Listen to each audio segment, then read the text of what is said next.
মানুষের জীবন এক বন্ধুর পথ। এই জীবনে চলতে গেলে অনেক কিছুর সম্মুখীন মানুষ হয়। কখনো সুখ শান্তি আরাম আয়েশ, আবার কখনো দুঃখ কষ্ট মুসিবত যাতনা বেদনা লাঞ্ছনা বঞ্চনা, অনেক কিছুই আসে মানুষের জীবনে। সেই জীবনটাকে তুমি খুব সতর্কভাবে ব্যবহার করবে, খুবই সতর্ক হয়ে এই জীবনটাকে তুমি চালাবে।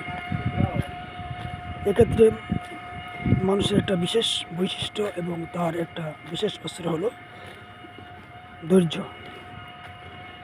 ধৈর্য নিয়ে কাজ করতে হবে, ধৈর্য নিয়ে বাঁচতে হবে, ধৈর্য নিয়ে আগাইতে হবে।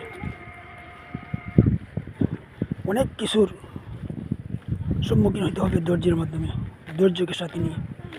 তাহলে তুমি লাঞ্ছিত হবে না, পথভ্রষ্ট হবে না, গুমরা হবে না, মুসিবতে পড়বে না বা পড়ার আশঙ্কা থাকবে না, থাকলেও খুব কম। খুব সুকৌশলে একমতে তোমার এই জীবনের পথটাকে পাড়ি দিবে। জীবনের রাস্তাকে তুমি খুব সতর্ক হয়ে ধৈর্যের সঙ্গে পাড়ি জমাবে। যার ধৈর্য সঠিক থাকে, যার জীবনের ধৈর্য অটুট থাকে, যে নিজের জীবনটাকে ধৈর্যের মাধ্যমে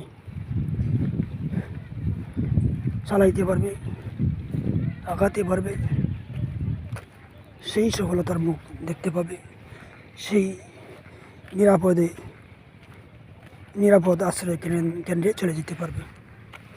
আর যদি ধৈর্য হারা হয়ে যায়, তাহলে তার অনেক সমস্যা এবং অশান্তি তাকে ঘিরে ফেলবে, তাকে পরিবেষ্টন করবে, তাকে বেষ্টন করবে, সে বিপদগ্রস্ত হয়ে যাবে।